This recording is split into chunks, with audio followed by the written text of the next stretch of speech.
తెల్లారింది, నీకు ఇంకా తెల్లారు లేక పెట్టి కుద్దితే 6 అడుగులున్నోనివి 3 అడుగులు కావాలి. నా కాదురా తెల్లారింది, నీకయిందా అని అడుగుతున్నా. నాకు ఎప్పుడో తెల్లారింది. నీకు కొంచెమన్నా సిగ్గు అనిపిస్తుందారా? నీకేమన్నా సిగ్గున్నదారా కొంచెమన్నా? నీకు పొద్దుగల లేరా లేరా అని ఎన్నిసార్లు చెప్పినారా? నీకు అయినా కూడా కొంచెమైనా సిగ్గస్తలేదు. ఏం మాట్లాడుతున్నావురా? నరాలు కట్టయిపోయింది. నిన్ను ఎవరు చెప్పమన్నారు? నువ్వు ఎన్నిసార్లు చెప్పినా నేను మాత్రం లెజెండ్ మనిషికో మాట గొడ్డుకో దెబ్బ అన్నారు. మనిషికి చెప్పినట్టు మాటలతో చెప్పిన, గొడ్డుకు చెప్పినట్టు కొట్టి చెప్పిన, అయినా కూడా నువ్వు అడ్డగాడిద లెక్కలనే ఉన్నావు.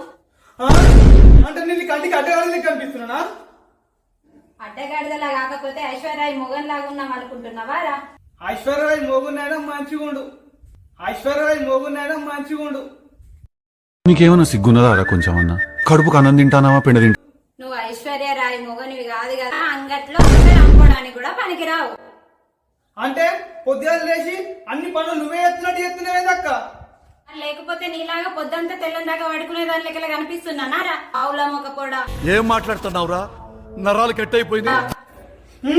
నువ్వు అవునగిలా అంటే మంచిగా చెప్తున్నా అంట బరాబర్ అంట. ఏం చేస్తావురా? పిల్లికి వచ్చిన పాలన దొంగతనంగా తాగేటోడా. పిల్లికి వచ్చిన పాలన దొంగతనంగా తాగేటోడా. నువ్వేనే అక్క తిని పడేసిన మొక్కలు నేర్కొని ఫ్రై చేసుకొని తినే మొక్కం దానా? నేను కాదురా, నువ్వేరా తాగి పడేసిన గ్లాసులను అమ్ముకునే మొక్కపోడా. అంగట్లో పడేసిన కూరగాయలు నేర్కొని అనుకొని తినే మొక్కం దానా?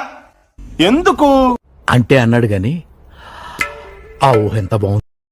అవి తెచ్చి అండి పెడితేనేరా 4 పూటలు ఏలేసుకొని నాకుంటా తింటున్నావు. నేను రోజులు కులిపోయిన కూరగాయలు తినా? నాకు కడుపులోకి ఎన్ని పురుగులు పోయినాయేమో.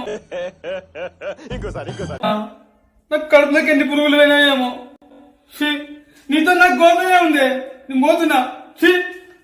హాయ్ ఫ్రెండ్స్, ఇది మా వీడియో కనుక మీకు నచ్చినట్లయితే లైక్ చేయండి, షేర్ చేయండి, కామెంట్ చేయండి. అలాగే మంచి వీడియోస్ కోసం మా ఛానల్ ని సబ్స్క్రైబ్ చేయండి.